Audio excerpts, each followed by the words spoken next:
Hello. Howdy, y'all. Welcome. Hello. Comedy class number, is this number 20? 21, I think. No. I'm prepared. 21. Finally, 21. Oh I my am very God! prepared. What is Adam drinking? it's What? pour over coffee. Oh, Right? man. But by the way, a lot of it. Yeah, well, I'm not going to drink it all. I'm the Is it as sipper. much as Avi's last week? Remember Avi's ginormous? Avi. Oh yeah, you mean this? Oh my God! I think that might be a perspective thing, because like if I'm like, hey, look at my water bottle, Hold it. you know, it like Hold looks, it next. No, Oh, it's still it's still big, but it's not still as big. bad. Well, I'm not drinking it all. The rest I'm injecting. Fair. You got it on a drip. I have a little tiny cup. So dainty, John. Well, what can I say? Well, Maybe you have a John, big you head. know, you're just not compensating. John, I feel like you're getting back to your Midwestern roots with that shirt. It is a little bit, isn't it? Got your little Ohio vibe. I'm gonna go change shirts right now. Oh man. Ohio vibe. Yeah, Okay. that's what you want to hear when you get dressed in the morning. So, Alexie, what are we doing? So, Yeah, it's Adam. taunting Adam. John. Yeah. Adam is excited because today Yeah, is his day. the Fellowship of the Ring. It is Adam's day. And Adam, you have seen this film, haven't you? Yeah, I've seen it. I've seen it once or twice for sure.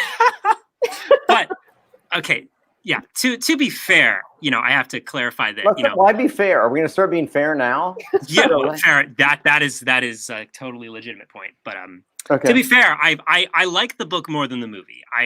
The book is what was important to me as a child. I really enjoy the movie as well, but it's more of like a companion to the book from my childhood, if that makes sense. So that's like my emotional connection to it. But totally willing to tear any parts of it that don't work. Oh, John, you have someone complimenting your shirt. How do I pronounce it? Schrader. Schrader. Thank you. God, I need that support. Don't You need it. leave. Don't Need leave. that Schrader. emotional boost. Yeah. You can tell Alexie's picking on me early. Yep. Man. Oh man. So real quick, a heads up about how we're kind of shifting the format of Coffee Class just slightly. Yeah. Where instead of doing one movie that we all pick together, we're kind of gonna rotate through each of us. So we're gonna pick one, and then that one of us is gonna break it. We're also gonna give you the tentpole doc. So if you check the description, you have Adam's tentpole breakdown for the Fellowship of the Ring if you want to download it. Which is really well done. Very well done. And yeah.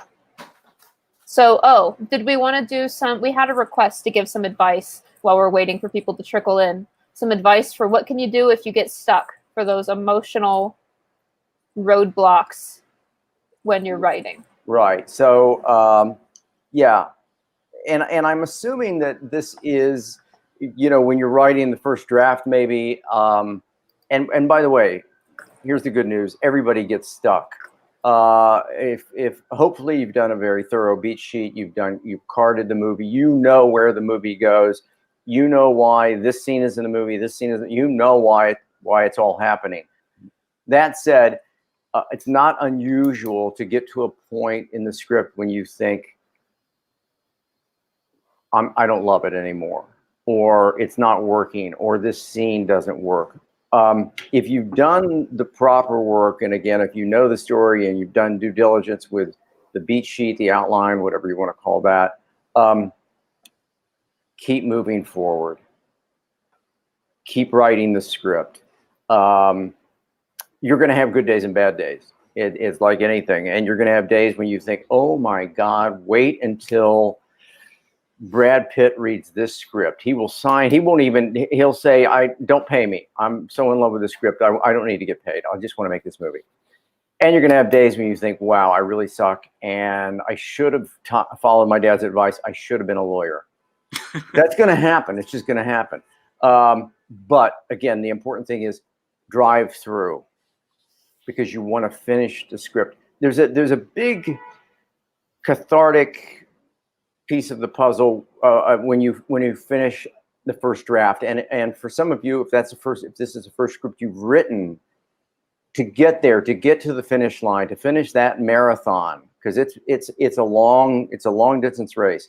But to get there is really validation. Now you know you can do it.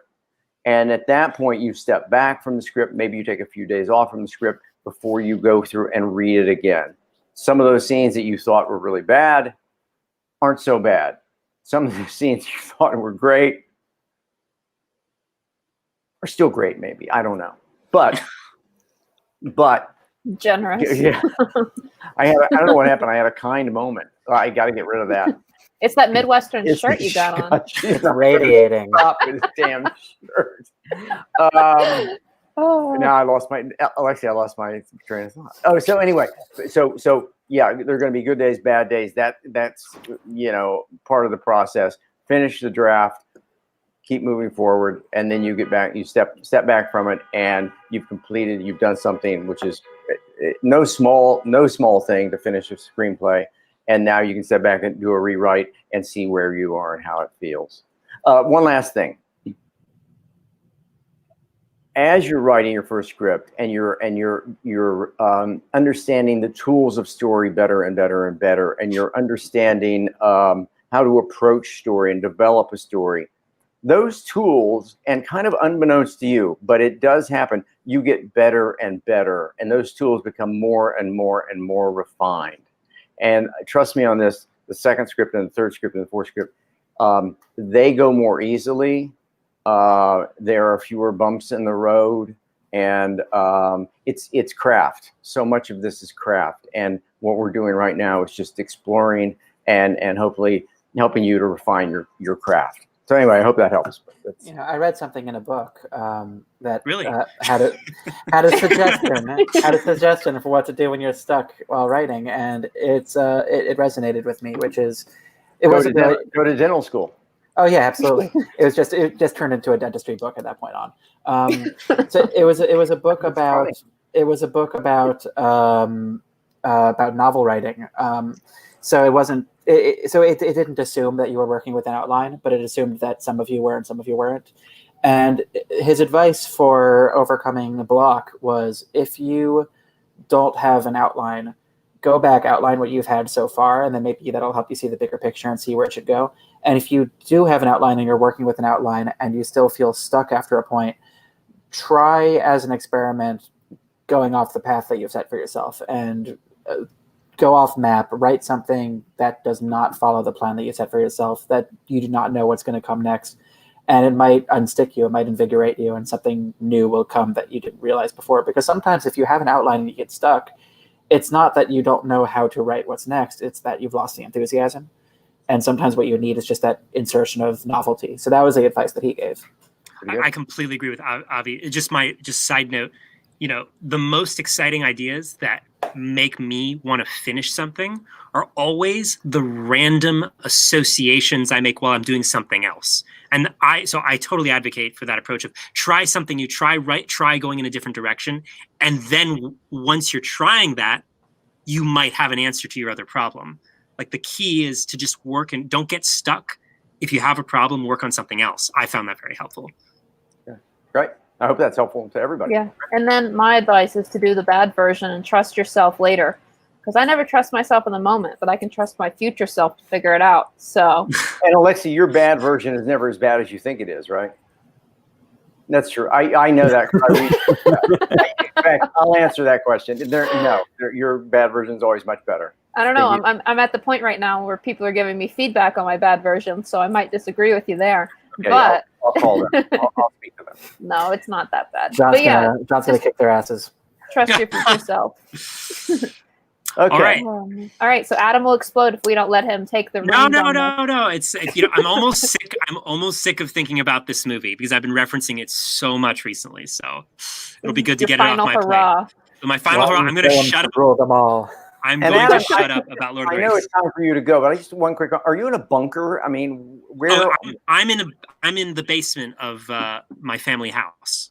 This is where all my books are, where all my stuff is. My temporary stuff, important stuff. Yeah. Do they just throw a sandwich in? They threw me down here. I have to deal with my own food, my own groceries, which is a blessing. Are you living a 10 Cloverfield Lane experience right now? How'd you know? No. Okay. All right, are you ready, Adam? Yeah, I'm ready. Okay, so first of all, this film is very interesting to analyze as an active adaptation. First of all, the book that it was based on is such a gargantuan, non-logical narrative. The active adaptation and the changes they made to make this into a coherent movie are one of the most interesting things to talk about. For example, in the book, Aragorn doesn't have a character arc. Frodo doesn't really have that much of a character arc. It's mostly like a series of episodes that, you know, the characters deal with as they come about. It's sprawling. It's not paced particularly well by traditional standards of a narrative, but it has put so much of its focus on world building and on attention to detail and the verisimilitude of the places and the people who live in them. And that's where it gains its power. And it gains its power as a quest narrative in the style of the best stories of ancient mythology and fairy tales. But that does not make for a Hollywood blockbuster film. And the adaptation was really amazing. And I love how the filmmakers really just took this first book and narrowed it on Frodo's point of view and Frodo's reluctance to acceptance of the burden of the ring he holds. That, for me, is the key that makes this film really work as a movie. And it's something they really had to make happen because it wasn't happening in the core text. Like, for example, the birthday party, Bilbo's birthday party, from that moment where Bilbo disappears and Gandalf takes the ring, or Gandalf makes Bilbo give up the ring, to when Gandalf comes back and tells Frodo what the ring is. In the book, it's 20 years passes. Frodo's just hanging out in the Shire for 20 entire years. Frodo is 42 in the books when Gandalf comes back and tells him, hey, this ring, you should get rid of it. That's sort of a movie decision that would kill all the pacing of it. Like, there's so many decisions and alterations they had to make similar to that, which I find really interesting. So let's just go through the central beats of Frodo's journey. So we introduce our protagonist, Frodo, a mild-mannered hobbit who loves the Shire. And his flaw in the story is introduced after the inciting incident is that he doesn't want to accept the burden of the ring. And he's reluctant to go it alone. He's reluctant to acquiesce the responsibility, or not to acquiesce, but to take on the responsibility of the people who are more powerful, the people who have the answers, like Gandalf, Galadriel, Elrond, Aragorn, these authority figures, these people who have a greater sense of presence in the world traditionally in an external sense. He has to make a journey where he can't depend on them. He has to depend on himself. And the inciting incident of the story, Bilbo leaves the ring to Frodo, and Frodo learns the true nature of the ring. He learns that the ring, Gandalf can't get rid of the ring. No one else can get rid of the ring. He must get rid of the ring. Now, his first response to figuring out that, oh my God, the seed of ultimate evil is sitting in my living room is, Gandalf, take it. Take it. You must take it. I'm giving it to you. When he finds out Gandalf won't, he's sort of like, okay, what must I do? I'm going to get out. And he leaves the Shire with Sam. And I would argue that the end of Act 1, the call to action, the first act break, is when they cross the ferry and escaping from the ring race. As they're pursuing them, it's the moment of no return. They can't go back to the Shire because danger is there. And that is also where they cross the threshold from Hobbiton to the Shire to the world of men. And there's such a great contrast there where they go to the Inn of the Prancing Pony and the people are tower over them. It seems imposing, dangerous. Gandalf is the person who was supposed to meet them there, isn't there. The person who has the answers there's no one there to tell them what to do. They're alone in a world they don't understand. That's a great transition into Act 2. And in Act 2, we establish, some allies and enemies. Strider, whose real name is Aragorn, takes the hobbits under his wing and he helps them escape the ring wraiths. Saruman the White, I would argue Saruman is the antagonist for this film. Not in the overall scheme of, the novels, Sauron is the bad guy, but in this novel, or in this film specifically, Saruman is the character who is constantly putting obstacles in the way of the characters. He kidnaps Gandalf, the mentor, the guy who has all the answers. He, blocks them later on in the story. He's the person who's sending monsters to hurt them and prevent them from getting to where they need to go. He's the antagonist, I think, from a functional point of view in the story. There are lots of obstacles from the point we start Act 2. Gandalf isn't at the inn. Pippin reveals Frodo's real identity. Ringwraiths break down the gate and hunt the hobbits. They have to hide. And this is when Aragorn / Strider, sort of takes them under his wing and protects them and tells them, a little bit more about the danger that they're facing, that these Ringwraiths are actually the sort of half dead, half alive ghosts of kings who were ensnared by their greed. And later on when they escape Bree, Frodo is stabbed by one of the Ringwraiths, and unless he gets Elvis medicine, he's going to turn into a Wraith himself. This is a fantastic obstacle. They need to basically get Frodo to Rivendell to get Elvis medicine as fast as possible. So when we introduce Arwen, one of Elrond's daughter, who's a very important character for Aragorn especially, and she takes Frodo away from the Ringwraiths. And when we arrive in Rivendell, finally, the point of safety, there's a breath in the film. The midpoint of the film, I would argue, is Rivendell. There's a sequence of events where, Frodo thinks he's done with his journey. He's like, okay, thank God I can get rid of this thing. I can go home. I'm ready that was enough for me. I don't need to do anymore. He goes to a council meeting, secret council meeting with elves, men, and dwarves, and they're all arguing over what to do with the ring. What should we use it for as a weapon against Sauron? Should we, hide it? Should we, destroy it? And they eventually come to the conclusion that they have to destroy the ring. It's because there's no Elrond, the leader of Rivendell, basically says, this is beyond any of you, and you guys have to destroy this where it came from in Mount Doom. And it's basically the midpoint of the story is this moment where Frodo commits a lot more, and the whole nature of the nature of his companionship changes. If you could argue that the arc of the story is about Frodo balancing his responsibility or his perception of his own responsibility and burden of the ring, trying to get others to do the hardship for him, others to take the core responsibility. This is when he gets a fellowship of 9 companions, including himself and the 4 hobbits, powerful warriors, wizards, people who are going to get Frodo to Mordor. He chooses to continue, but with help. And I think this is very important when he says, I'll take the ring to Mordor, I'll take the ring, but I don't know the way. This is a very important point in his journey. He's accepted more of the responsibility, but not all of it. And moving on from the midpoint, the Fellowship leaves Rivendell. We get to some serious, non-stop escalating obstacles. The Fellowship tries to go around the mountains through the Gap of Rohan, and Saruman's spies, crows, swarm them, and they have to hide from them. They realize, oh my God, there's no way we're going to go through this long, unobscured road without being seen and spotted by the enemy. Seen and captured by the enemy. We're going to have to take the mountain pass of Caradas. They go up the mountains, and Saruman's magic causes avalanches. The roadway is blocked. There's no way. They're in the middle of the blizzard.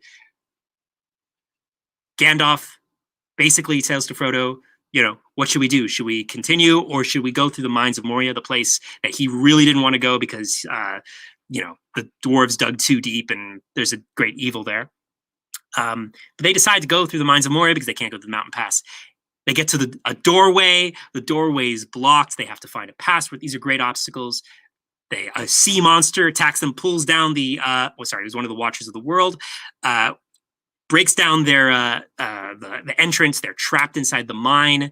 They find out, this happened a little bit before, but they also find out that the mine is full of dead bodies. This is not a safe place. All the dwarven expedition that was sent to this place to reclaim it, they're dead. Goblins got them. This is not a good place. They have to make a 2-week journey, they have to make a 4-day journey through the mines without being spotted by goblins or worse.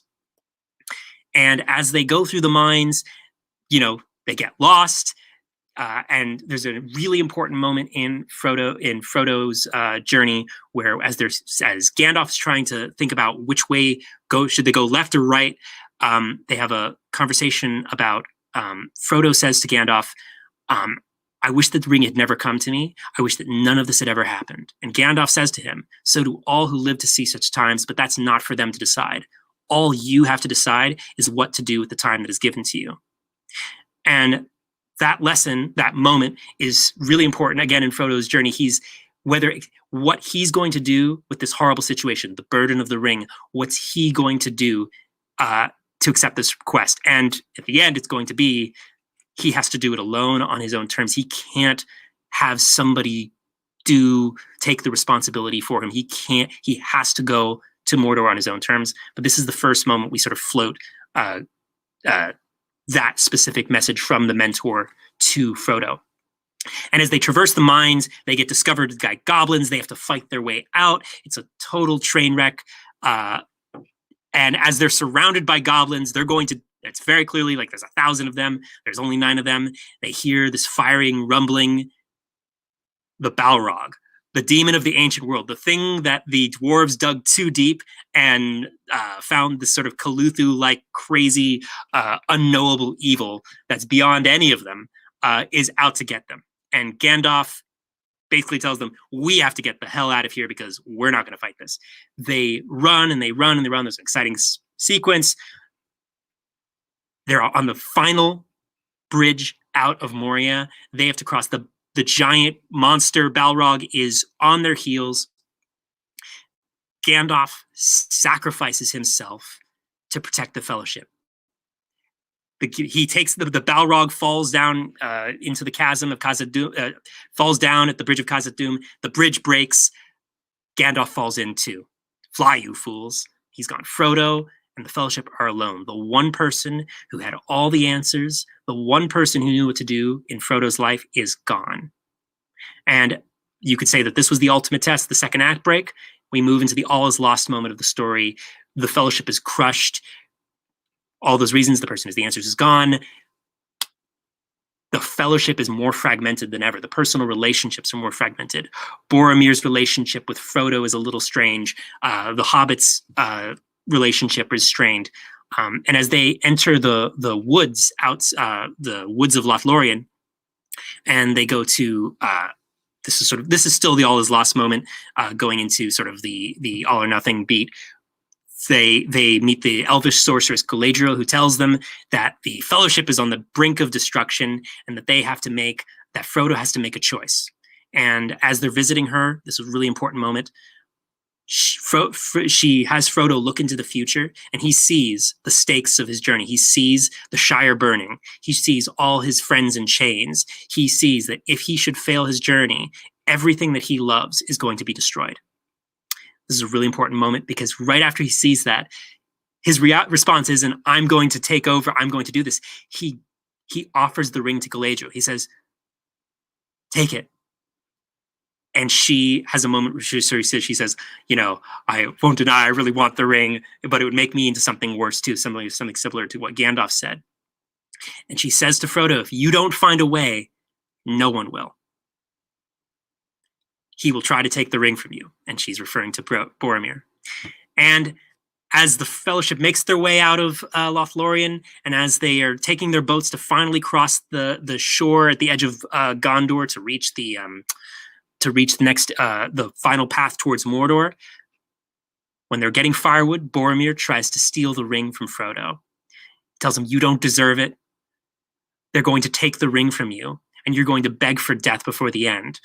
And as he tries to wrestle the ring from Frodo, Frodo puts on the ring, kicks him off, and escapes. And Frodo also, as he's sort of crying and he feels sort of really uncertain, he's not crying at this moment, but as he's feeling super uncertain and he was betrayed by one of the people who had pledged to protect him, the bonds of the Fellowship are falling apart. He meets Aragorn, and Aragorn asks him, where you're going? And he has the ring out in his hand. Aragorn, it's like a sort of a nonverbal, like, are you going to try and take the ring from me too? Aragorn covers his hand and says, I would have followed you to the end. And Aragorn lets Frodo go. Frodo leaves. Now, the final fight of this movie, from Frodo's point of view, from the protagonist's arc point of view, is not the big fight where Aragorn, kills the giant orc. It's not where Boromir gets killed and Merry and Pippin get kidnapped. It's the moment Frodo's standing with his hand open on the beach, crying, alone. A boat is in front of him, the boat to go across the shore to Mordor. And he thinks back to that scene earlier in the film. I wish that none of this had ever happened. I wish the ring had never come to me. And he hears Gandalf's voice. So do all who live to see such times, but that's not for them to decide. All you have to decide is what to do with the time that's given to you. And at that moment, he resolves. He closes his hand around the ring. He gets in the boat and he goes across the water alone. Now, this is a moment where Sam is chasing him. Frodo, don't leave me. And, he's swimming across to Frodo. Frodo drags him out of the water. And Sam says to Frodo, I also made a promise to Gandalf. Don't you leave him Samwise. And I don't mean to. And they embrace. Frodo's arc is complete in this movie. He's taken responsibility that he alone has to go on his own terms with Sam's companionship. But functionally, that choice is different than giving up the responsibility, the real, the decision-making power, giving up who is the ring bearer on this journey. He has accepted he has to take responsibility and go to Mordor alone. And the film ends with Sam and Frodo looking off over the mountain range and accepting that they have a long journey together to go, but they're going to be on doing this together. Now, the last thing I'm going to say before we go back to the larger conversation is this was just the central action of Frodo. There are a lot of other things going on in this movie that are setting up information in the second and third film, principally Aragorn's arc. I would argue that there are two main characters in Lord of the Rings, Frodo, at least the movies, Frodo and Aragorn. Frodo's arc is taking responsibility for the ring and going all the way before being corrupted himself. Aragorn's is, are you going to overcome the shame of your ancestors and take responsibility, become king? So it's Aragorn's reluctance to become king because of his ancestor. That's the other plot threads that they're sort of, you were setting up in this movie very subtly. That's especially through Aragorn and Boromir's relationship. I would have followed you, my captain, my king, all of that stuff. But anyway, let's go back to the larger group. Enough of me. Oh. Great job. Man, Great oh man. job. Hey, Adam, will you do the intro? What? Remember when you did the intro for me? You were telling me what it's about, and then you did the intro where they talked about the rings. Oh, yeah. Nama, presta. The world is changing. I can feel it in the water. I can feel it in the earth. Things that once were for lost, for none now live to remember that. Da-da. Began with the forging of the great rings. 3 were given to the elves, immortal, wisest, fairest of all being. 7 to the dwarf lords, great miners and craftsmen in their mountain halls. And 9 rings were given to the race of men, who above all else desired power. But they were for all of them to see, for another ring was made. In the fires of Mordor, in the lands of Mount Doom, the dark Lord Sauron forged in secret a master ring to destroy all of this. Anyway, I'm a nerd. Adam, great job. Adam, I just want to say for your own edification, you got to get out of that bunker. I'm a little and do me one favor, please don't watch the film again for a year. I'm a little sick of it. I think you need the idea that you have it. Avi, I mean, he's got it memorized, right? I mean, I have this strange feeling we could be here, and 3 hours later, he'd just be wrapping it up, and line for line plays every character. I don't think that anyone needed to watch it. I think if we wanted, Adam could have just sat there. No, you did a great job. You did. It's slightly harder than reenacting Mad Max Fury Road. I agree with this. This retelling is making it look interesting, and I was never interested in it before. I agree, and a lot of people had nice things to say. Nicely done. Yeah, you killed it, Adam. You killed it. Can Adam do the other two? Please don't make me do that. Please don't make me do that. I really don't want to think about Lord of the Rings for a year. No, great job. And by the way, King of the Nerd, somebody called. That's funny. Yeah. John looks scared. So scared. Yeah. I was watching that behind the scenes documentary, and they were talking about the genesis of that opening 4-minute prologue with all the exposition and the battle and the generations and legend crosses into myth, and it looks like it was one of the co-writers was asked, hey, we have all of this information that we need to deliver. We need to set up the rules of the rings. We need to set up the world. We need to set up this battle. We need to set up Sauron. We need to set up the king who kills him, and we need to set up that the ring is lost, and it has to be done in 4 pages. And she's like, oh yeah, I can do that. And then they did, and they're like, oh wow, you managed to pull it off somehow. Just a side note, she's amazing. Philippa Boyens, she is like the heart of that movie in terms of dialogue. She's amazing. Yeah. But was she the one who did the thing that you were telling me about, the you shall not pass? Changed it from something lame. So in the book, it's you cannot pass. The movie changed it to you shall not pass. Oh. Which is way better. I kind of like that better. I like that. It's way better. It's way better. So Adam, I have to ask you, a lot. We have some questions from time to time about adaptation, and this is such a monster. And what Avi was just alluding to, you get this book and you think, this is really exciting. I've got the book. I'm going to sit down with it. I'm going to start reading. I'm going to start figuring out how to break it. And oh my God, it must have been terrifying. And just so you know that, typically in the movie business, the way this would work is the studio doesn't say break it and start writing. Actually, Adam, this is what you'd be really good at. They say break it, come in and see us. We want to hear your take. Now that's absolutely what would happen, even with this team, as brilliant as they are. So, Fran Walsh, whoever, the writers would go through this book a number of times and then compress it. How long is the book? So it's one book that was cut into 3 parts, and it's about 1,000 pages. Okay, so 1,000 pages, and can you imagine the writer? The good news is you got the job. The bad news is you've got to take out 900 pages. So Avi was sharing a little bit of the origin. Tell John about. Oh man, I did a little bit of a deep dive into the development of this. Not movie. you, Avi. Not you going in. He loves to. He goes right into the tunnel. It's great. I jumped off that cliff because I was wondering, this has been a classic book series for so long. Surely this has been in development for years. And so I was just kind of looking at all the various attempts to make it and how Kubrick called it unfilmable and it passed through so many hands. And it seems like Peter Jackson's original intention was to do it as 2 films.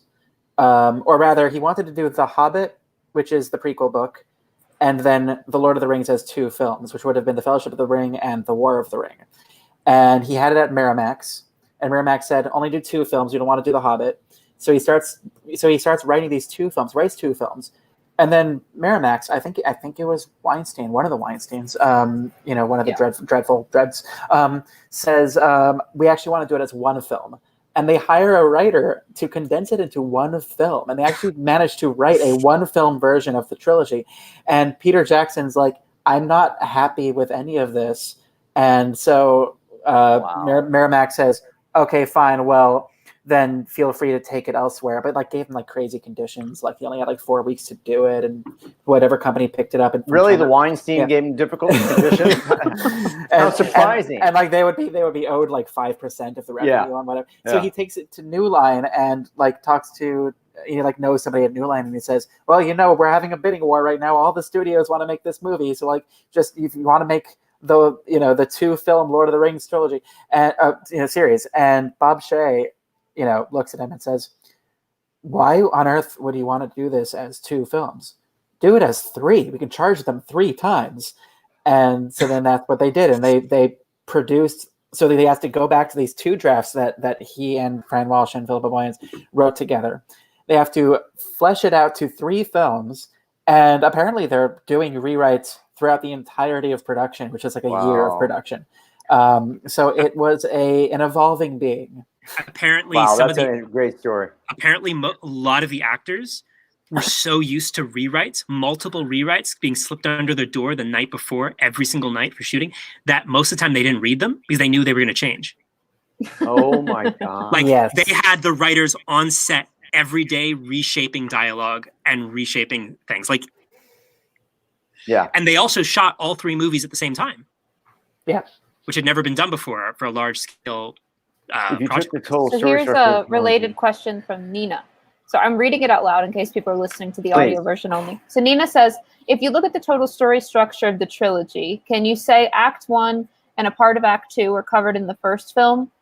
What would be the familiar? So basically, does the trilogy make one film? That's a really, wow. really, that's a really, really hard question because, so in the book, Return of the King, the last one, the 4-hour theatrical cut, 3 hours and 50-minute theatrical cut, the central action ends 40% into the book. 60% of the book is epilogue. Wow. That's very weird. There's a lot of weird stuff structurally. So I don't think you can make any. The first film Let me go goes back. further than the first book, though, right? No, it ends at the same place. Does it? Oh, Yeah, Okay. yeah. Let's go back to the. I mean, this is fascinating, but I got a couple questions for Adam. I really love Fodor. So he is. It's so beautifully designed because he's ill-equipped. He's ill-equipped for the job he's given, and as all of you are thinking right at this very moment, then that's a brilliant choice because that creates more conflict. Also, and you mentioned it.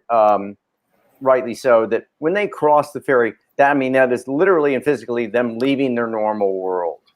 I love the fact that, that his inner need, which he is struggling with, his inner need is to be a hero. His inner need is to be courageous, I think, and to behave, to accept the responsibility that's been placed on his shoulders. I would say half right. I wouldn't say it was to be a hero, but it was to take the responsibility. Take responsibility. Which is heroic, but not in any traditional sense. Yeah, I mean, and I draw this parallel way too often, but it's Spider-Man. Spider-Man doesn't want to be Spider-Man. And at the end, he finally says, I'm Spider-Man. He accepts that. There's also, if you guys get a chance, there's a wonderful TV show on called The Crown. And this moment of leaving normal world is when when Elizabeth gets tapped on the shoulder and they said, your father's died, tomorrow you become queen. Good luck. She's ill prepared for that job. It's a beautiful design. I've got also a couple of quick things. Beautiful work. The friends and the enemies throughout the film are so wonderful, and they're great characters in themselves.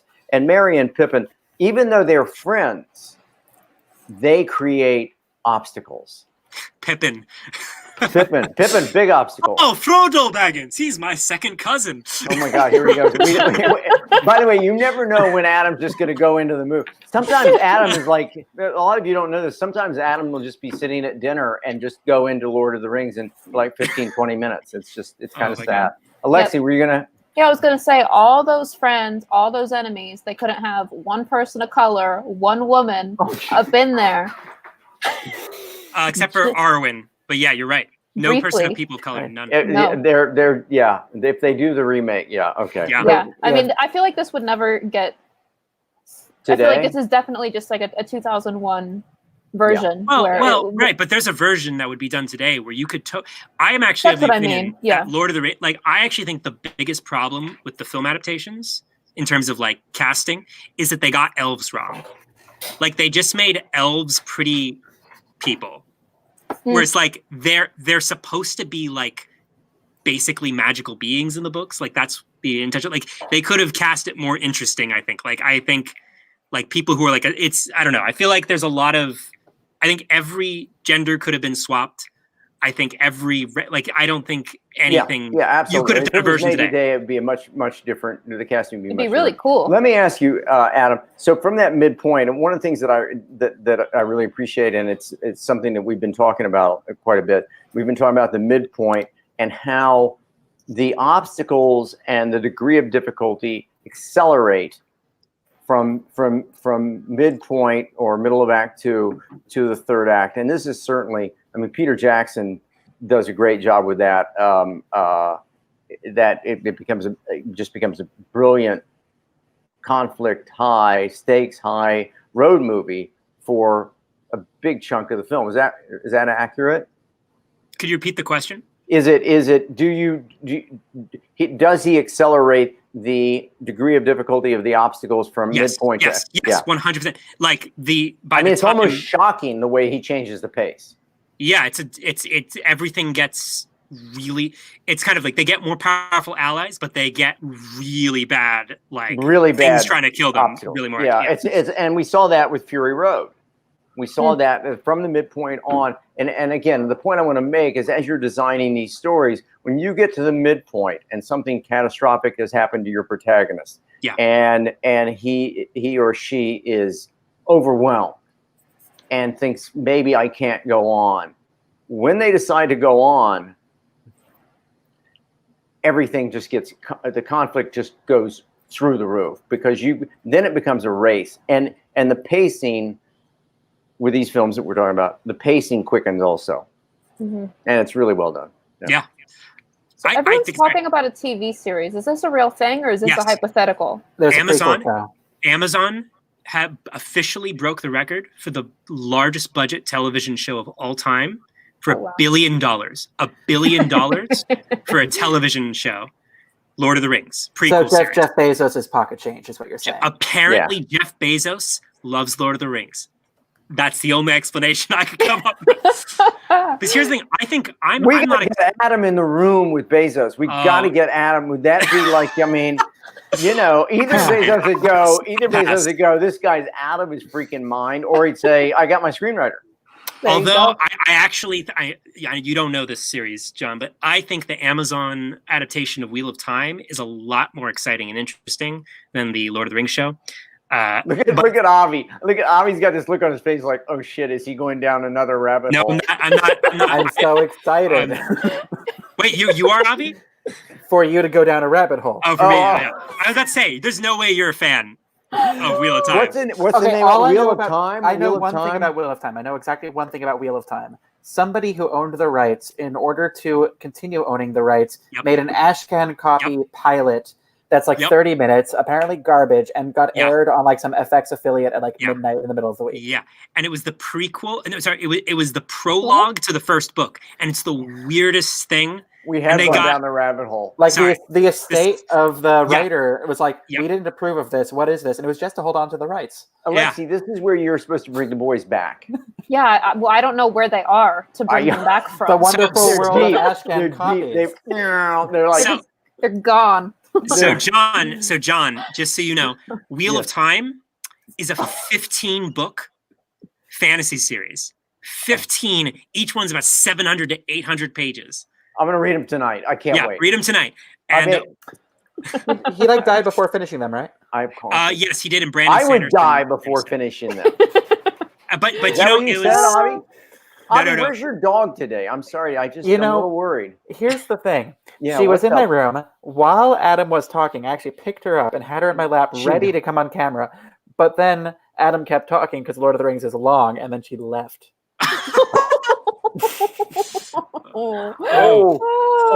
Adam, I love you, but that stings a little bit. I can take it. I'm a cat person. My dog was not there for that summary. Apparently, I'm a cat person, so maybe just the dog. Putting that out the dog may intuitively have picked up on that somewhere. My dog is practically a cat. Do we have any questions coming in, Alexie? I was just asking if anyone has some questions. Or have they? That was me trying to pull us back. Good. Let's see. No, everyone's kind of talking about Wheel of Time, saying, LOL, John. LOL, OMG, John. Oh my gosh, John. There is something worth saying about the structure of the movie. Which Alexie, did you just pick those just to give me? They were in a row. It was in a row. It was the most recent thing that came up on my screen. Okay. There's a question. Sandra asked a good question. Lord of the Rings Lord of the Rings is an already established successful novel, but for an original screenplay, how much can you get away with introducing many characters and exposition / hard world building? I will say almost none.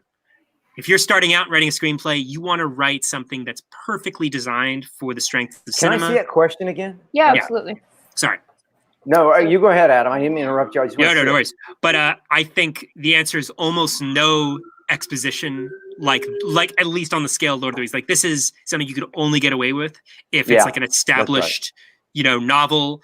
The studio people will be like, well, why? What the hell is this? I have a thought too. Avi, go. Oh, Sorry, both of you. Okay, I'll go quick. John is chosen. So my feeling on this question is, Lord nice. This film series was made they started filming in 1999, came out early 2000s. If it was today and it's the same people in production saying, I want to make a Lord of the Rings trilogy, I want to do it on a massive budget, new line, let's get involved. I think it's a TV show because even ignoring the fact that it's based, even ignoring the fact that it's based on IP, assume that Peter Jackson one day woke up in the middle of the night saying, I have an idea called Lord of the Rings. Such an expansive world, so many subplots, so many different characters. I think that the first hour of this movie that ends with the essentially, crossing the threshold of, turns out that what we got to do is destroy this ring by taking it to the volcano. I think that's the hook of the end of the pilot. And then you can drag it on as long as you want and really alternate between these subplots. And the fact that they condensed them all into just these 3 really long movies, I think is less about the fact that they lend themselves to movies and more about the fact that movies were what was being made at the time. I don't think anybody makes these as movies today. You could have made, sorry, Alexie. Oh, you could, if you're continuing that thought, I have sort of a... Oh, yeah. I was just going to say, if this was a television series, it would have been 4 seasons. Oh, yeah. I mean, Game of Thrones, took book 3 and divided it into 2 seasons? Yep. So if you really, I kind of fell into this trap a lot where I was writing stuff that has a ton of world building, but it was original stuff. It wasn't based on anything. And that's really hard to get into. And some advice that I've gotten, shout out to Theo, and just in general, is that if you're thinking about doing huge world building things, consider presenting it in a different medium first, which, I don't know enough about to really tell you how to do that, but consider, as a graphic novel, a lot of times things get adapted from graphic novels that have these huge amount of world building.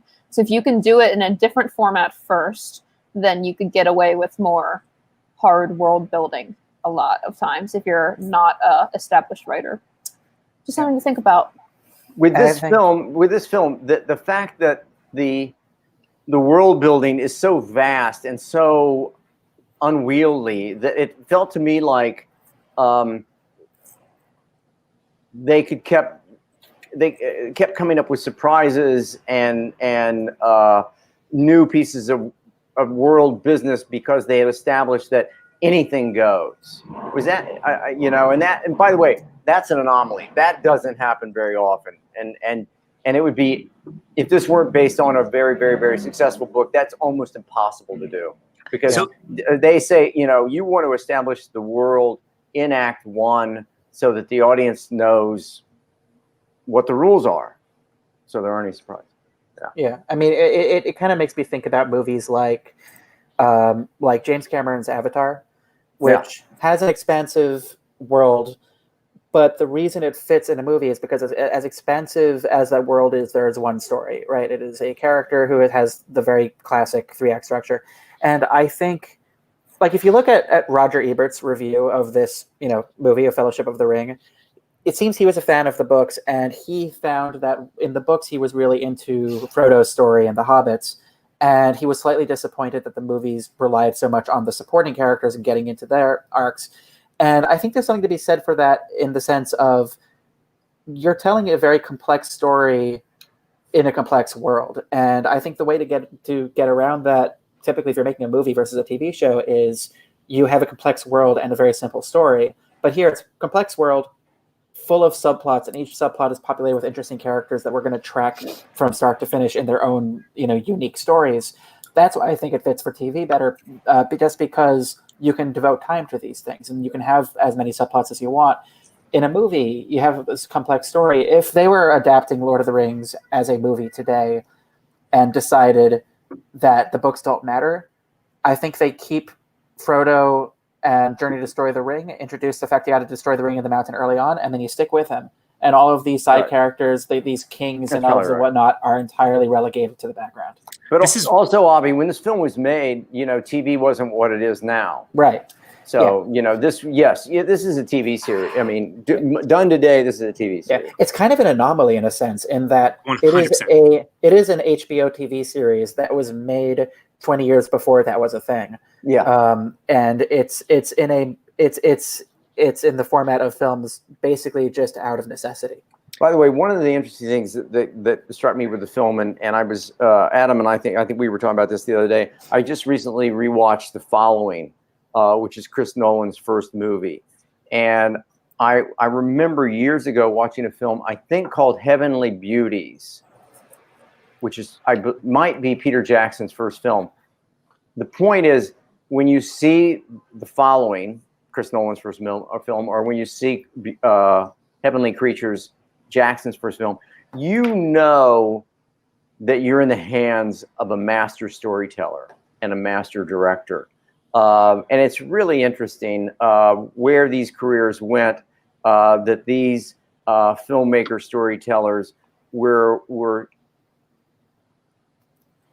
so curious, so interesting early on, even though they were making odd, quirky, low-budget, niche films. You could see from a studio or network point of view, this is somebody we've got to get in the room, because this is a very, very curious, very interesting storyteller.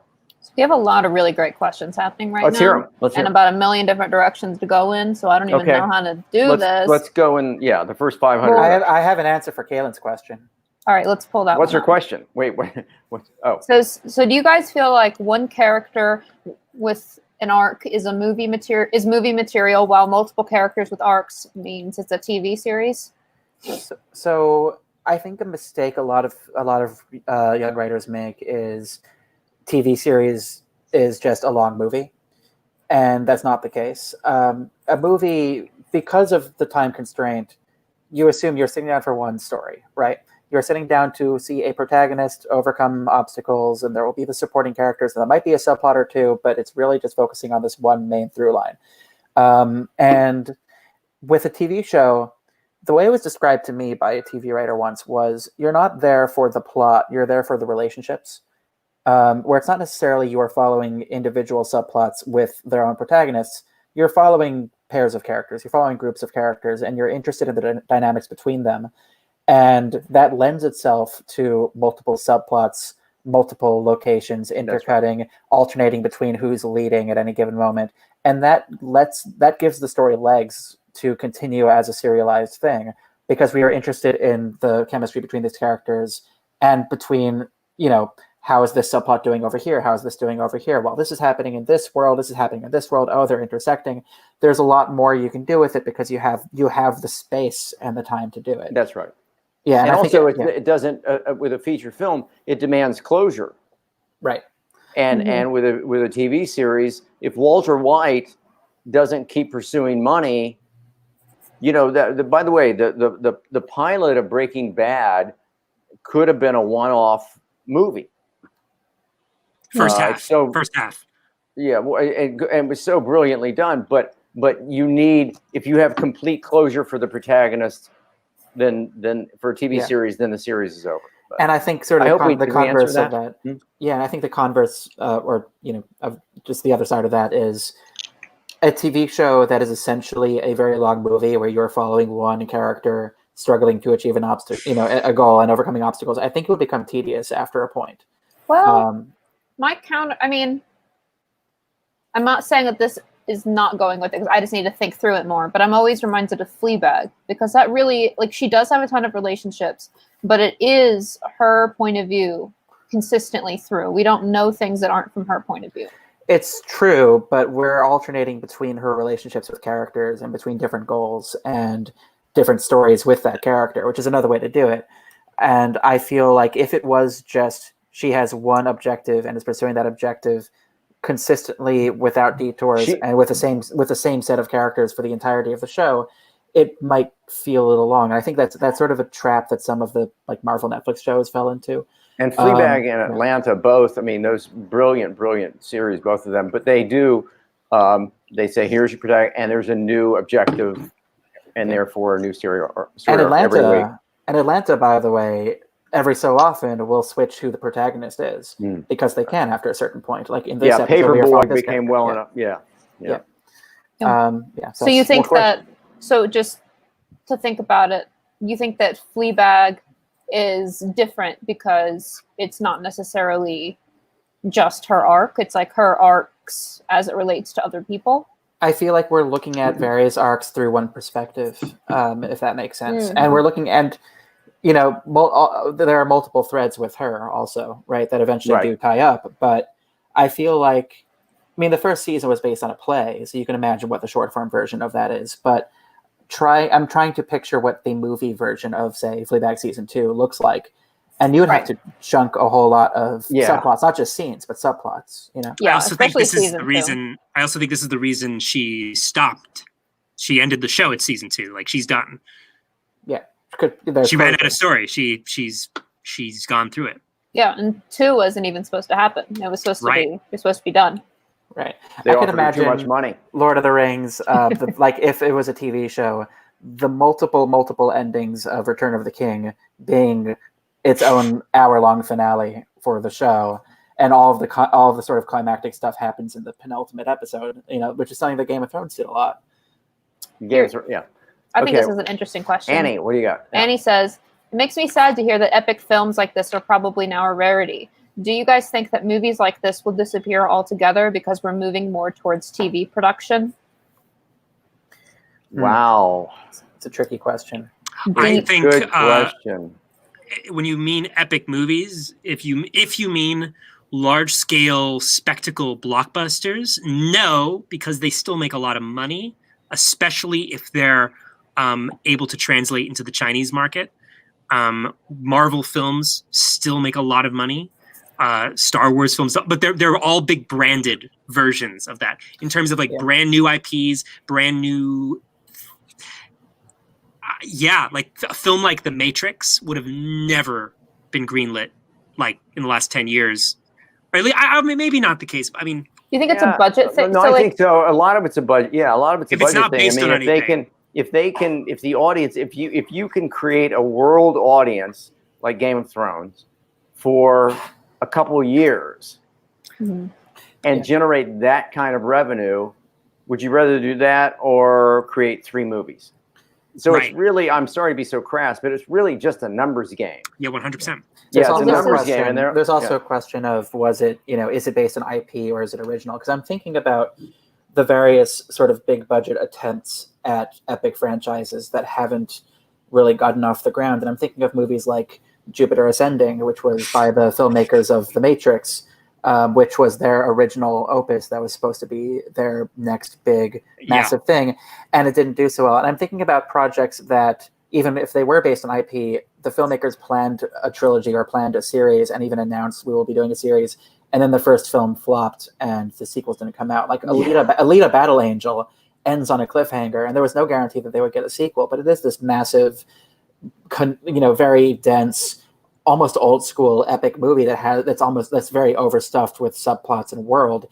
And they were operating under the assumption that they could make more, and they're probably not. So it becomes a tricky situation. I know that Denis Villeneuve's Dune movie, I think, is doing it parts. Yeah, and Pirates of the Caribbean. I mean, the reason there are 25 of those or however many, it's not because they're good films. They just keep generating income. Wait, John. The first one is great.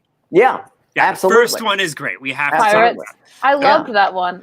It was fantastic. It was fantastic. But they didn't plan a trilogy, and then they just went, no. Like that. I just wanted to bring up this point that Kaylin made, which I think is interesting because I'd not thought of it backwards, which is imagine if they tried to make Stranger Things a movie trilogy instead of a TV show. Oh. Yeah. So just I hadn't really considered going backwards on some of these. It would work. It would work, wouldn't it? Actually, it reminds me a lot of that J.J. Abrams film Super 8. Oh, Set in the 80s, a bunch of kids. do you remember how it's an everyone alien was thing. so mind blown by those kids being able to act so well? It was like, Yeah. kids can do that, and then now kids are doing freaking everything left and Yeah, right. but I think But- Stranger Things, there would be. It would be different. It would be different. Fundamentally, it would have such a fewer good characters. show. It's an Well, but it's interesting also question. it's designed differently than Lord of the Rings because they make the first season as a sort of self-contained thing that if it had ended there, it would be an ending. And then it did so well that they decided, okay, let's do another. And then that did well enough. It's like, okay, we can assume that we'll keep getting these seasons. Where are we with Stranger Things? What? The production was halted because of COVID, but they're making it.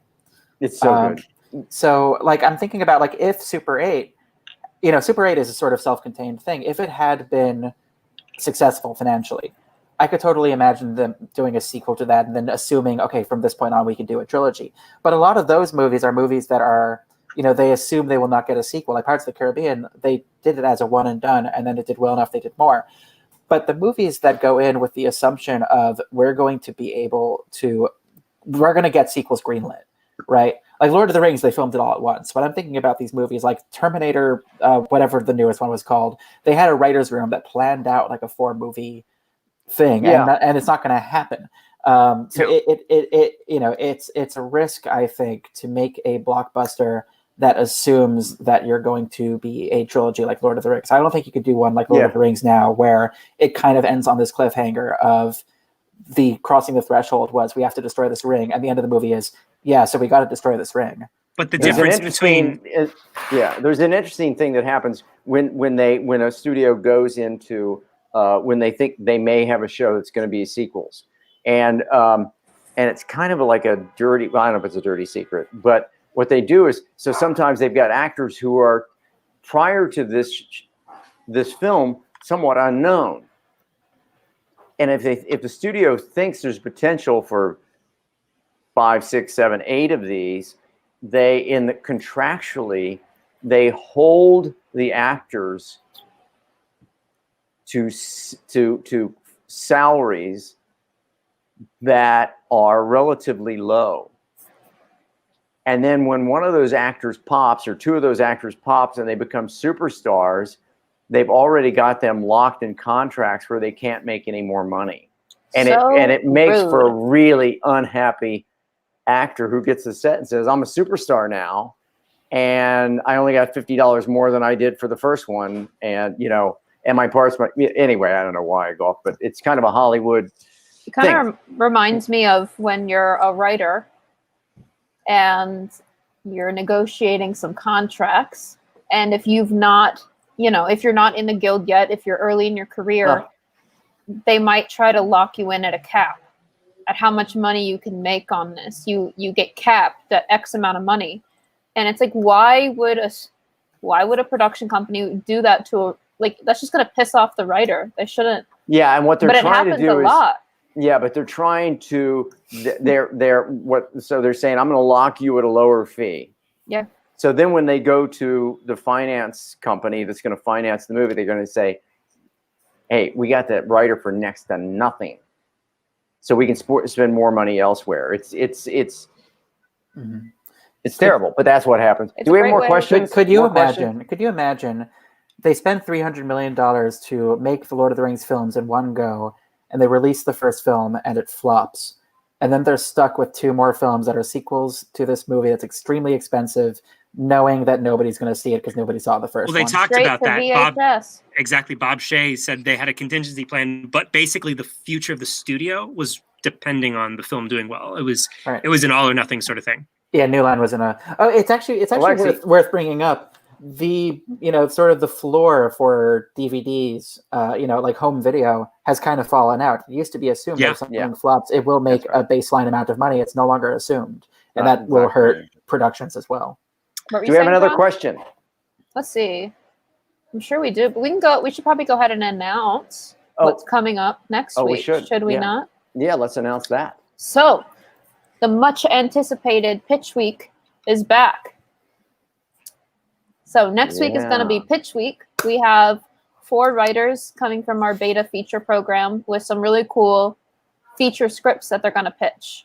So That's Cool. exciting. Yeah. And how long do they have to? I innocently ask, how long do they have to do these pitches? How long is it pitch?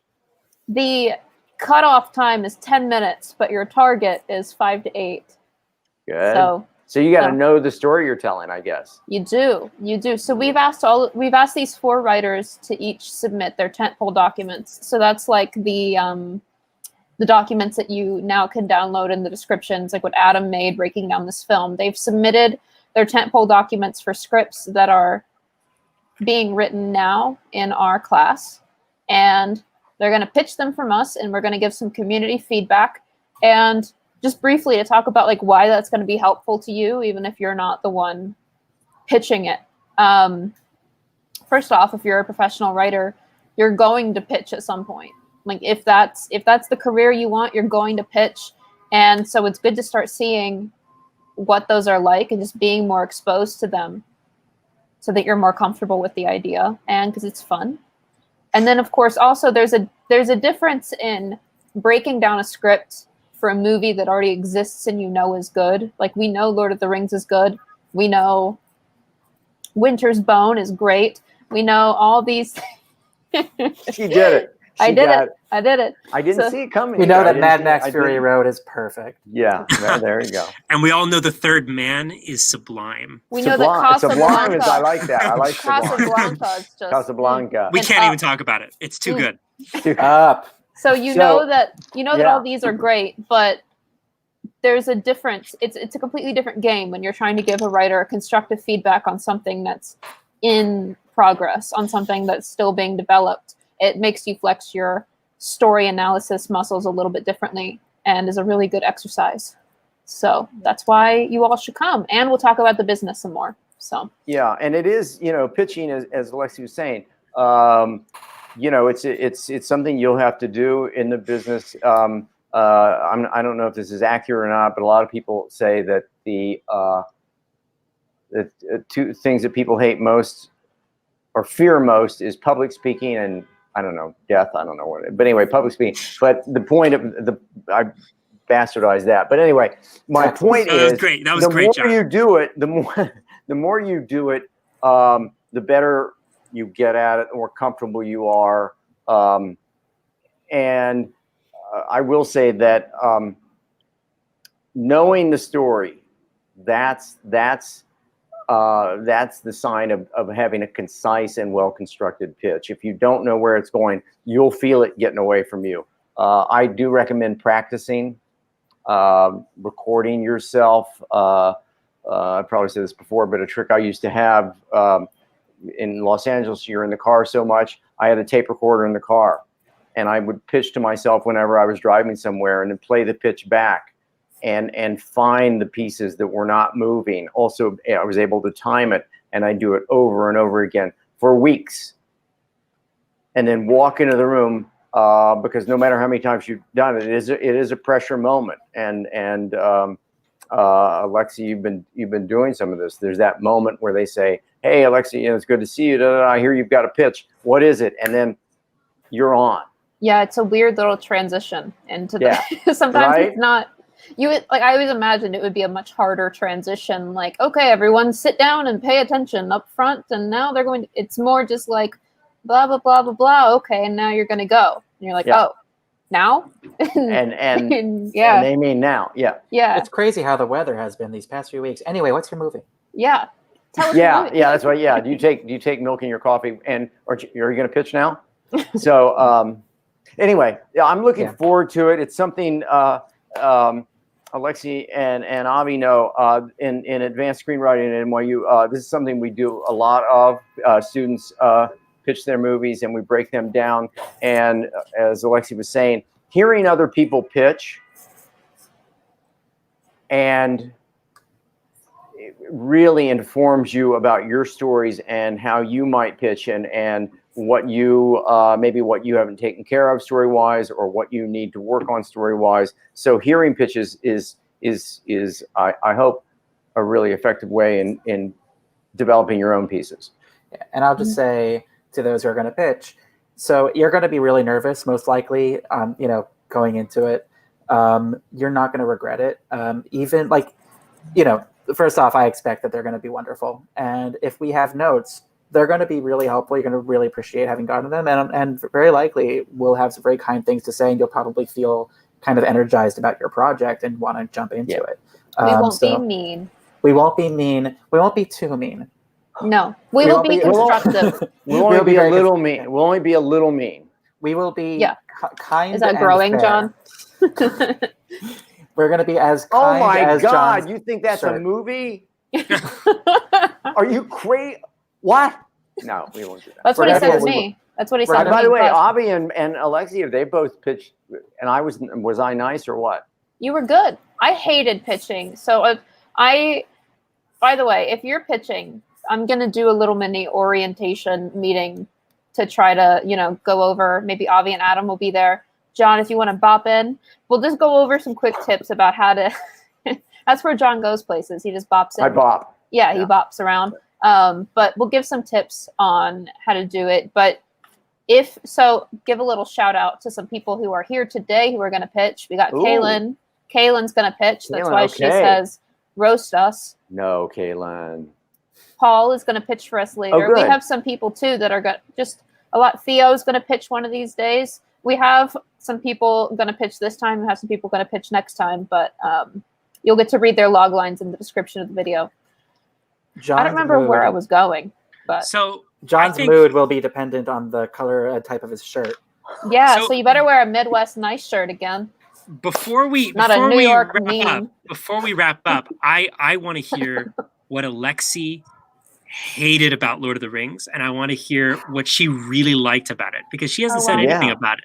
I want to. I don't know. So wait, aside from representation, from that just was a my story. main complaint. Well, I know. I want to know what you didn't like about it, because what didn't I like? What didn't you like from like a story point of view? Like what didn't you like, and what did you like? I'm curious, Alexie. I heard Avi. Alexie. Let's think. So I was more into it than I thought I would be. I will give you that, Adam. I thought. Faint praise, my God. It was. I was kind of expecting it to be more wandering, because I remember reading The Hobbit and trying to read Lord of the Rings when I was younger, and it just felt very, very like wandery. And this had a lot more action to pull you through. So I appreciated the amount of obstacles that were so back to back. I thought that was cool. And I did like how, despite the lack of representation, I thought the group of friends was an interesting way into it. I thought that was fun, and I liked having all of them there. What did you hate about it that wasn't the representation? God, that was just so blinding. That was just so. I know. Every 2 seconds, I was like, "Is a woman going to come in here and do something cool yet?" And there are only, first of all, but there is Galadriel and Arwen. That's not nothing, but it's like two white ladies, Yeah, that's true. Carl's trying to call me out and say I didn't finish it. Carl, I got so close, and I already watched all the clips from Adam when I had to edit your videos, so I have seen the whole thing. You've got to finish it. I did through you, because I remember when I had to edit your final fight video. She stopped after. Wait. Then you haven't even met Galadriel. No, Carl's just making crap up now. All right. Fair enough. But Kate Blanchett is great. Kate Blanchett is takes great. A dark turn. Carl is such a punk. I'm just saying, Kate Blanchett is great. She does a great performance. Anyway, I'm done. I don't want to grill you. I have thoughts about the movie. Avi, tell us your thoughts about the movie. So, okay, I last saw this movie like years and years and years ago when I was a kid, and wasn't that long ago. You say that, but man, we've had empires rise and fall in the meantime, but.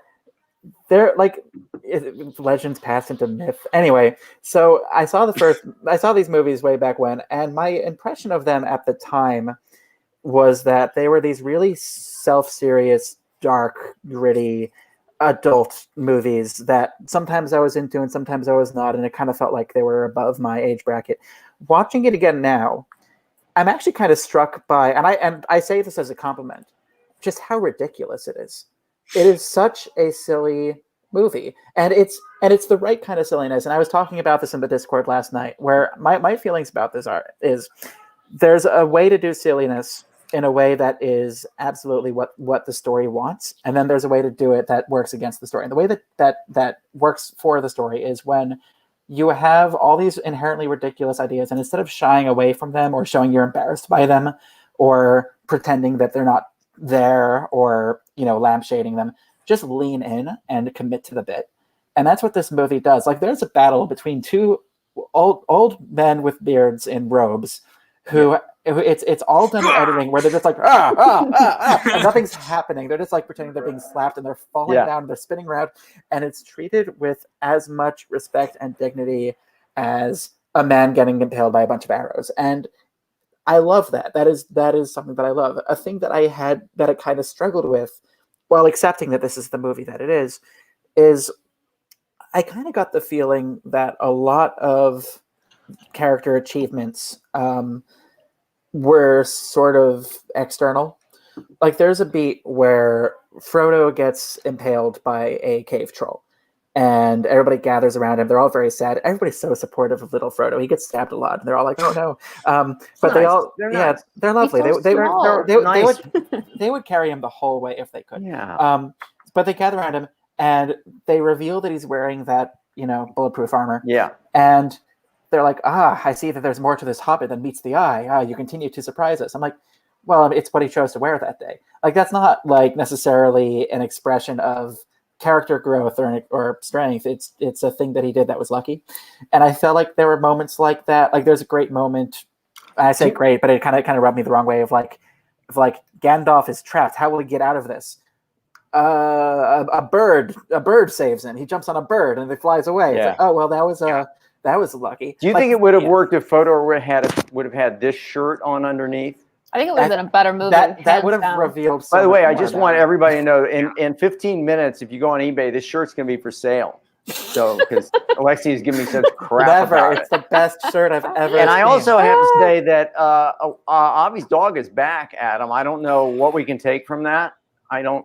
Shut up. Adam, No, I do remember my point that I was going to make now. So something that I was trying to pay attention to, like, story beats the whole time with Carl, and I was like, wait, what is their objective at this point?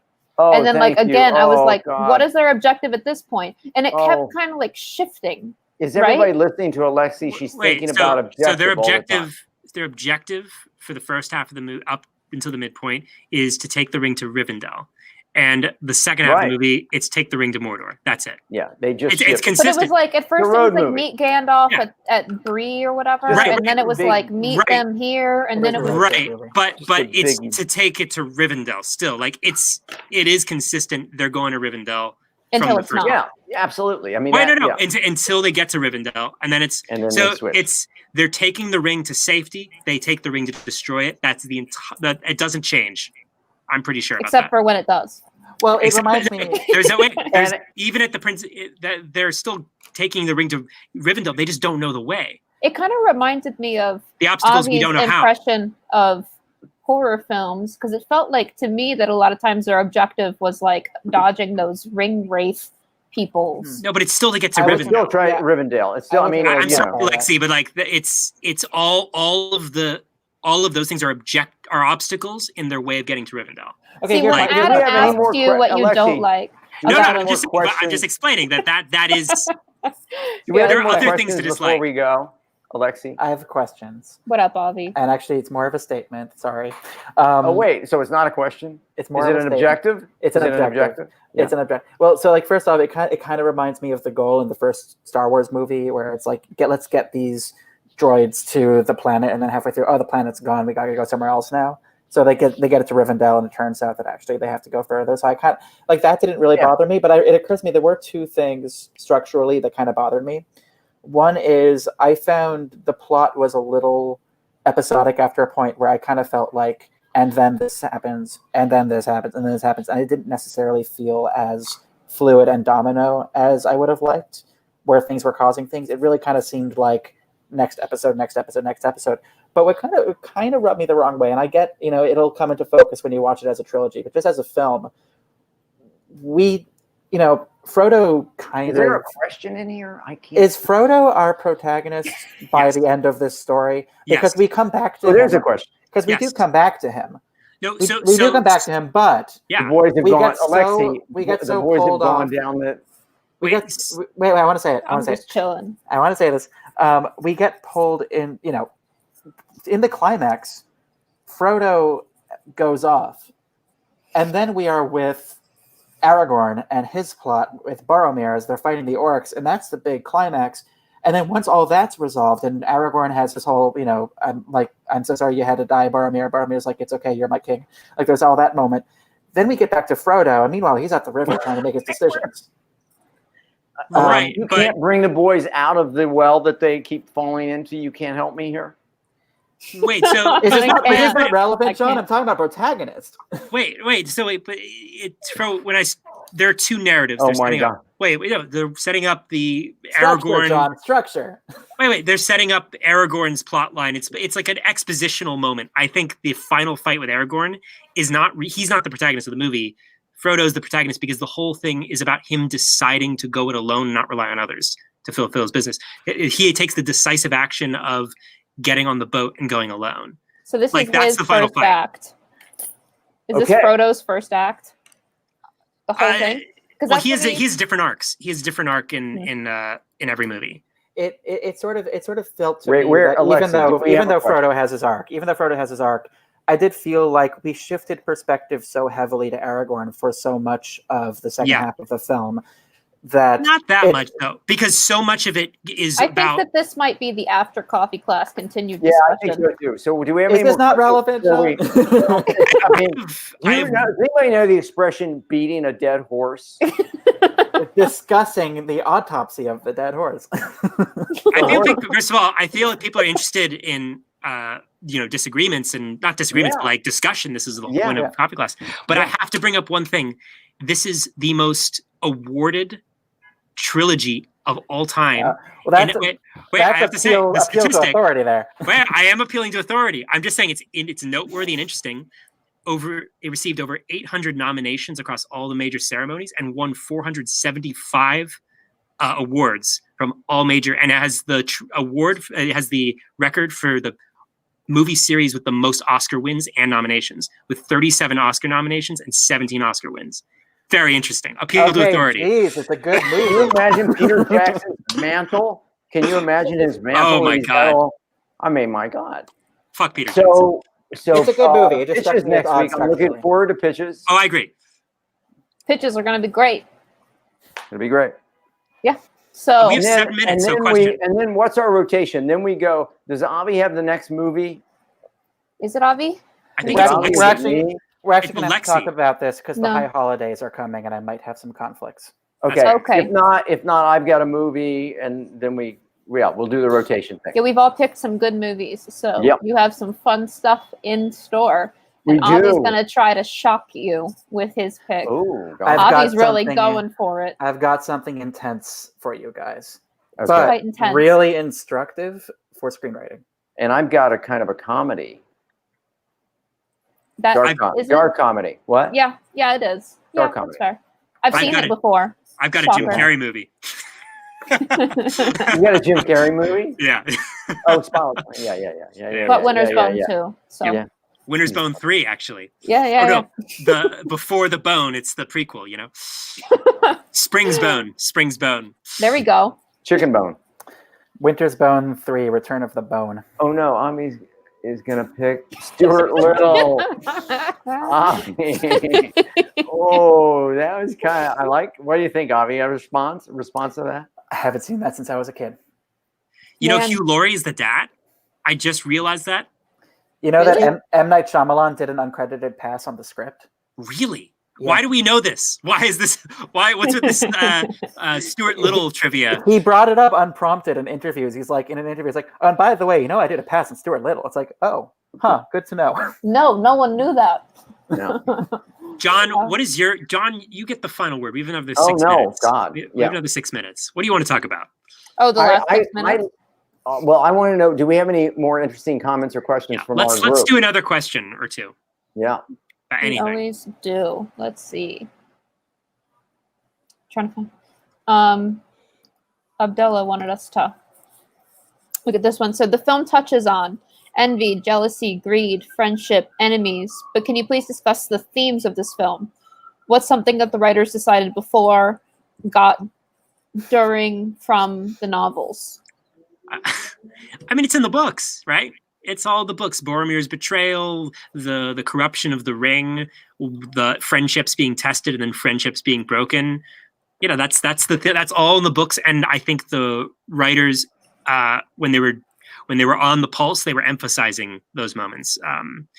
Like, you know, in the book, a lot of the structural problems that Avi brought up were problems in the book that you can't really change, like things that like they had to keep. They had to organize it a certain way. And all the strengths of the themes, all the strong moments are, you know, it was in the books, and I don't think they added anything that wasn't there in terms of emotional level. They just emphasized it. So Ziggy says, what do you think is a hallmark of a good epic? Feels big. They have to feel big. You have to feel, yeah. Thematically, yeah, they have to be big. Lawrence of Arabia is you know, the perhaps, you know, the epic. And what is? Oh, go ahead. So does epic just mean like big journey? Is that what that means when we talk about an epic? You know, I think it means scale for me. I don't know. Maybe everybody's got different. But Ziggy, it's a good question. It's scale. The scale of the movie and the scale of the protagonist's journey is large. Yeah, I think it's scale, and also I feel in at least a lot of epics, the protagonist changes the world at large and not just kind of their own little personal sphere. Yeah, it should be. I mean, there's an intimate. You know, I'm thinking obviously of Dr. Zhivago, Lawrence of Arabia. The scale of and the impact of what's going on in the world. It's not a small. It would be hard to make a rom-com epic. Right. You know, so it's just that the world. There's the new book that is coming out. Or just came out, that I'm looking forward to. It's by Chris Wallace, 1945. Anyway, he's talking about the war and what was going on, and I mean, that's an epic journey. When you're talking about the destruction or what's going on a world stage, that becomes epic. So when these great, you know, it's when you look at Tolstoy, when you look at Pasternak, you know, these great novelists that were writing large scale. You could, by the way, you could say that somebody's writing a novel now about the journey that we're on collectively with the pandemic and with everything else that's going on. This is epic. What we're going through has never been, I would argue, has never been seen before. And the way that it's impacting the world is truly an epic journey. Is Harry Potter an epic? Feels light. It feels light to me. It's too light. But can I sort of? First of all, I am a big Harry Potter fan. I think the reason you wouldn't define Harry Potter as an epic is that it's a boarding school novel that's actually detective stuff, and he gets rest at the end of every year. The end of every year, they resolve the thing, and he goes to summer. And like the structure of an epic is like a long journey, and by the time you get to the end, you feel like, wow, we've been so many places. There's only like one movie. Yeah, epics have to feel like you've gone somewhere. You know, I would agree. I just couldn't verbalize why I didn't feel like Harry was a epic, and so I was like, huh. Although I would say it's possible, you could argue that it sort of becomes an epic towards the end, because I mean, it's no coincidence that a lot of epics are geopolitical in nature, right? Yeah, and Harry Potter starts off as it's a magic school and there's a bad guy lurking, but then it turns into magic Hitler is moving the armies, and the war of the good versus evil will clash and will affect the whole world. That could be considered epic. And they leave the school. And they leave. Right. So I think that shifts it a bit too, is when they do go on the road. It goes into the world and then it affects the world. We all know John is the biggest Harry Potter fan I know. So he can go do an 8 movie dissection of the whole series. I'm not a big fantasy guy. I don't know why. Is that terrible? What can I say? It's not a bad thing. It's actually refreshing, I like like what you- Harry I'm also Potter, not but great with musicals. I don't know why. musicals, really? Yeah, I can't. I have a hard time making a leap of faith. Yeah, That it's my people would problem. sing. Well, You yeah, don't- no, I said my wife who loves music. She said, I said I can't. I just, and there are a couple of musicals I love, but the point is, when people start singing to each other, I turn to my wife and go, you know, people don't do that in real life. You know, people don't just start singing to each other. And she Do you goes, want us to? and she, no, I haven't heard you sing, but maybe. Oh, and my I would wife pay says, money you to know, hear John sing. I would love to hear you sing. Yeah, well, Maybe just like saying a that, Cole yeah. Porter, Yeah. you know, Oh, classic. Cole Porter, you hit my Yeah. Cole Porter, yeah. Oh, I think I figured out why I'm kind of lukewarm on fantasy sometimes, except for when it really kind of hits. Because I feel like I like my story worlds to either have rules that I can understand that are consistent, or if they don't have those rules, I want to be terrified of that. I want That makes perfect sense. It's like, oh, we do not understand this. Whereas sometimes I kind of got this feeling while watching the Hobbit movies, like, oh, I feel like we're kind of terrible. reinventing the rules as we're going along, but nobody's really reacting to that fact. And I feel like I need that reaction to that fact. Adam, you should share those rules that you shared with me. Brandon Sanderson's rules of magic systems. Yeah. Actually, John, you'd find this very interesting. This fantasy author Brandon Sanderson designed 3 rules for coming up with magic systems. And like, is he Wheel of Time?